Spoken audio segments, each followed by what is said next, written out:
Alright everyone, welcome back to the channel. So today I actually won my very first regionals, came first place at Glasgow regionals and won this deck box, got my invitation and won this playmat.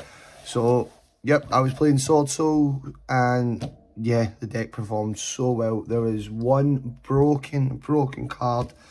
Everyone I think from this weekend knows that this card should get banned and you'll see it in the deck profile. I'll just dive right into it and at the end I'll tell you about my matchups and how everything went, and yep, let's just dive right into it.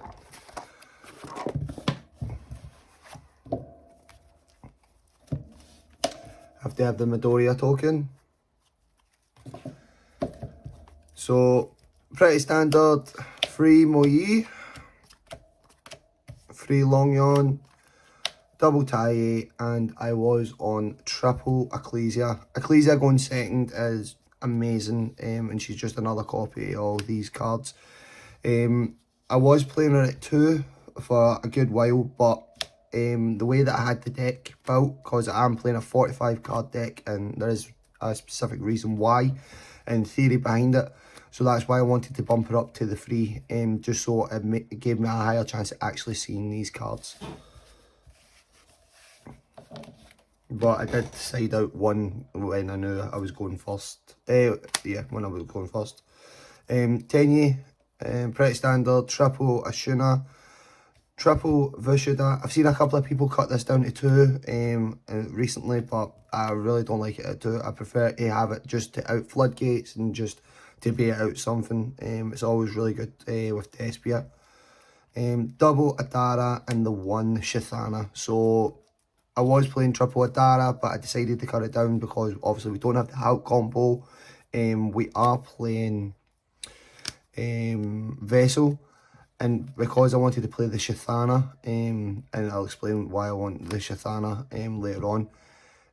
I felt like having just 9 copies, the Tennies was probably the best. Shithana did get sided out quite a bit, but yeah, it all performed perfectly. The Shithana blow up effect came up once, but yeah, wouldn't change the lineup to be honest, and I would keep the Shithana in. Hand traps, triple Ash Blossom, triple Infinite Impermanence, double DD Crow, and double Moonlight Chill. Apologies for the voice, it has decided that it doesn't want to work today. And excuse the mismatch and rarities of Moonlight Chill. I could not find my other 2 copies of secrets, so yeah, one of each seemed to be the way to go. Moonlight Chill was so good. I was thinking about playing Effect Veiler, but the way that the deck works, having Longyon and the new Synchro Quinning, it puts your opponent on a quicker timer, and then they need to sit and think, because if they know what you're playing and stuff, it is a wee bit harder because we are so easy. We can just punch over things so easily and play around things. And that's what people were saying. If it was just an effect veiler, they wouldn't really mind, but it was the effect damage on top of that. None of my games went to time, so it never came up for it to be a time based card.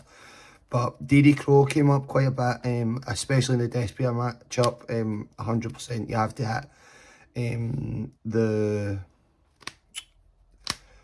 polys. The polys is the main thing that you want to hit, and I'll explain that when I go over my matchups and stuff, because a lot of people have said that they've had problems with the Despia matchup with Swordsoul, but yeah, I'll explain how I do it. Spells, we play triple Emergence, double Circle, and double Vessel. So I was going to cut the Circle for the other Vessel and something else, but I wanted to go with this for the broken card, and I'll come back to it. I'll come back to that. Vessel was good.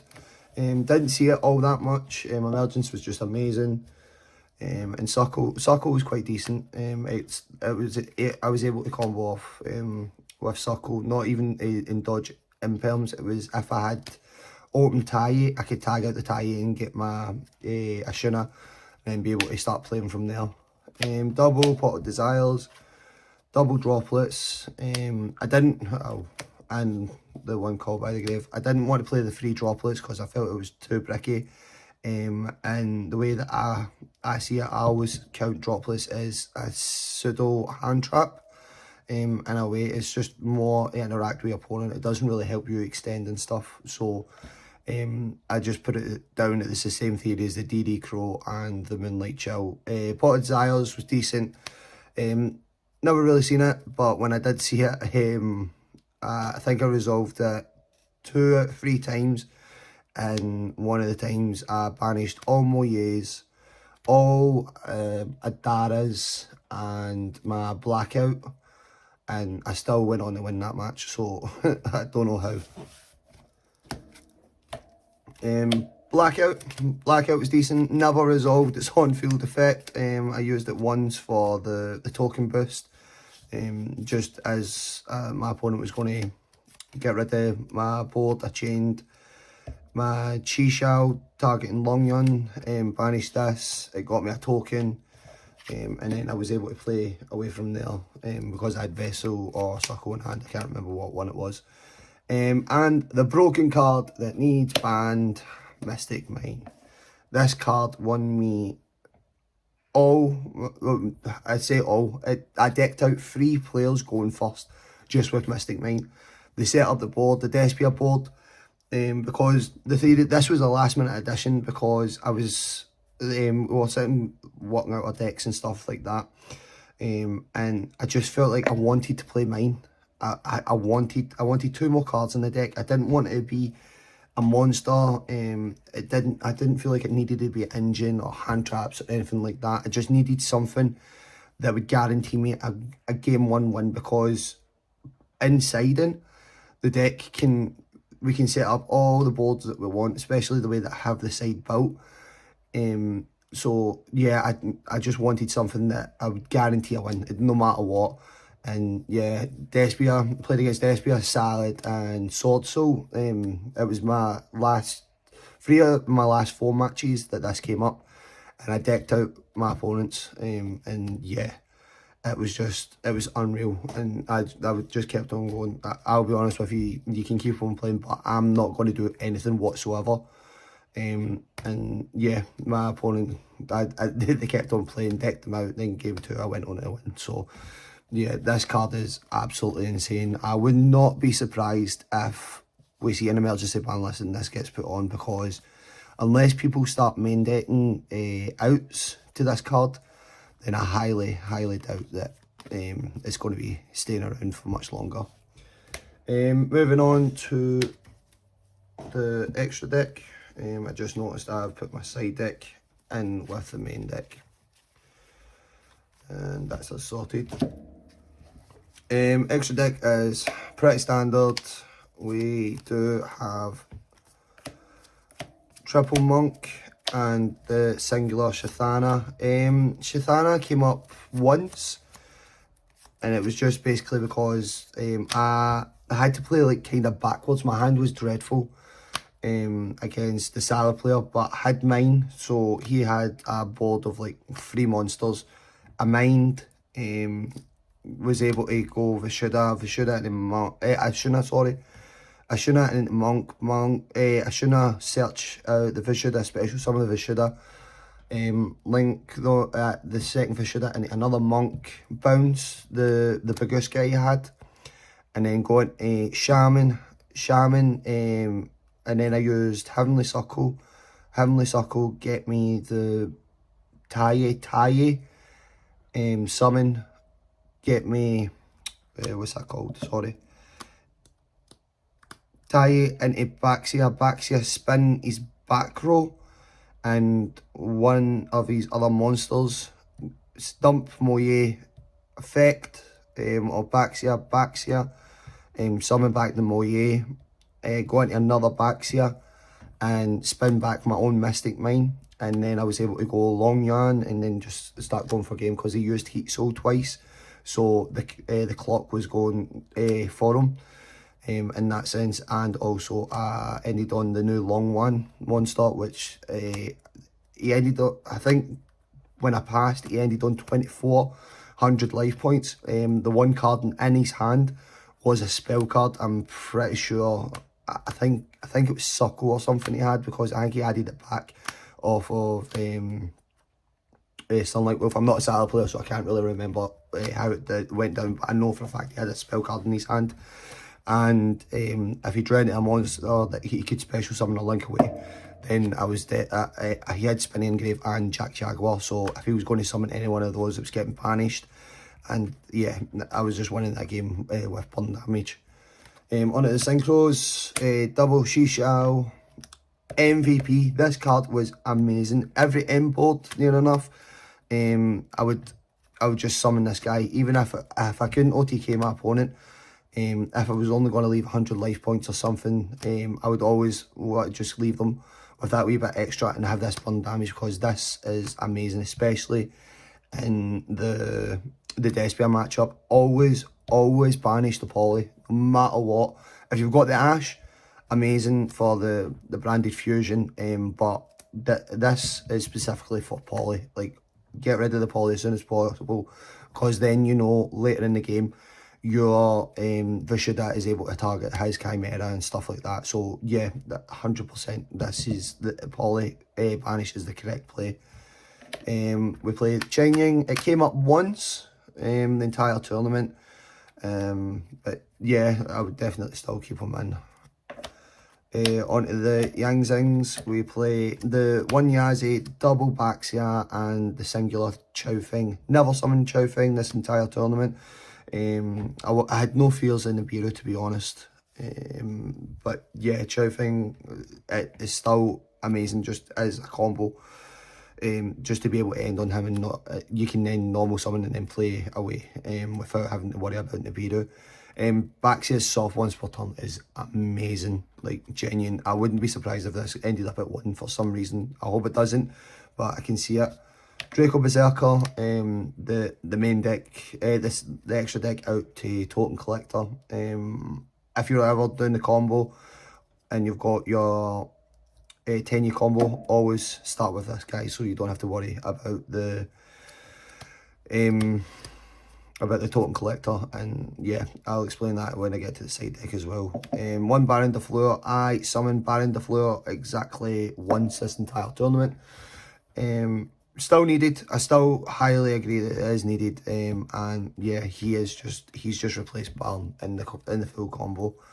My flex spot was the one Crimson Blader. Summoned it once, didn't resolve it. It was actually in the final against my boy Josh.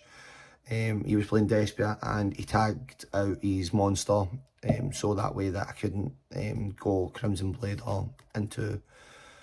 no, he didn't tag it out. I destroyed it and he had Masquerade in the graveyard and he just took the damage, refused to summon the Masquerade, just for the simple fact that I had the Crimson Blader on the field. So yeah, that was the extra deck, and I'll move on to the side deck. Side deck, I played double Nibiru. This was my two spare spots in the side deck. At one point it was going to be another Mystic Mine and another Droplet, but I felt like I wanted another hand trap, another interruption that was just going to blow it out. And yeah, against the Swordsoul matchup, this actually won me game 2, 100%. I was able just to clear his board. He was going full combo, and just before he was able to really summon a negate or put up a negate board or anything, yeah, I nibbed him. Then I was able just to normal summon Moye and play away from there. Triple Lightning Storm and the singular Happy Feather Duster. Never activated it once, never seen it. Lightning Storm, used it once in the Despia matchup to attack the back row, and my opponent had Dimensional Barrier, and this is the reason why I played double Crossout Designator and triple D Barrier. So my siding pattern, if I knew I was going to go second, and to be honest, in this format now, everyone is making Swordsoul go second if they've lost the match, because they are sighted in the dimensional barriers. So cross out with 2D barriers. I was siding in 2D barrier for the simple fact is, if it was the Despia matchup, then it's good offensively for us as well. But because I am playing the Pot of Desires, there's a high likelihood chance that I'm going to banish one of the D barriers, and if it's a singular one, then it makes the crossouts absolutely dead, other than like hand traps or something. So that's why I always sided in the 2 like in the Despia matchup, and yeah, it came up quite a lot for me, to be honest, and yeah, perfect. I was so happy with it. The triple anti-spell fragrance came up 0 times, sided it in constantly, especially against Despia. It was these that got sided in, and I seen it none. And also I sided in the Red Reboot as well for that matchup, for the simple fact is I knew they would be playing D barrier as well. But yeah, Red Reboot actually was, it was round 3, I was playing an Outreach matchup, and it was 1-0. We ended up getting deck checked just before siding, and we came back, played game 2, and my opponent had the nuts. He had everything. He had Outreach Engrave, he had Sanguine Engrave, he had there can only be one, what else, he had Sanguine on field as well. Everything, like everything, Dimensional Barrier, the lot. He was honestly, like, the board was unreal, and my hand was okay. I had combo if I wasn't going interrupted, and he went past top deck Red Reboot, and honestly, it was the perfect top deck, and I think that's just how the day just went. I just got so lucky in some top decks, but nothing was beating that top deck. That top deck was unreal. So yeah, side was perfect. Wouldn't really change it. I think everything worked the way I wanted it to, especially today, and yeah, it was perfect. My matchups today was first round Despia. I won that one within 8 minutes, so 2-0, Swift 2-0. Then next match was Salamangreats, 2-0 win there. Outledge, 2-0 win. Despia, 2-0 win. Salamangreats, again, 2-0 win. Then Swordsoul to the player that I thought was actually going to win the tournament, and it was 2-0. I decked him out with Mystic Mind game 1. And then the Nibiru in game 2, really had the writing on the wall for that one. And in the finals was my boy Joshua, playing Despia. That was, he goes to my locals, and that was a 2-0 win as well. But game 2 was absolutely phenomenal, 100% one of my favourite games, because we didn't know what way it was going to swing. So, and the two of us really had to think about what we were doing. So, yep, that's the deck profile, and I hope you did enjoy it. Please remember to comment, like and subscribe, because it does help the channel, and hopefully we can break 400 subs soon. So yeah, any questions, just feel free to ask, and yeah, I'll see you in the next one. Peace.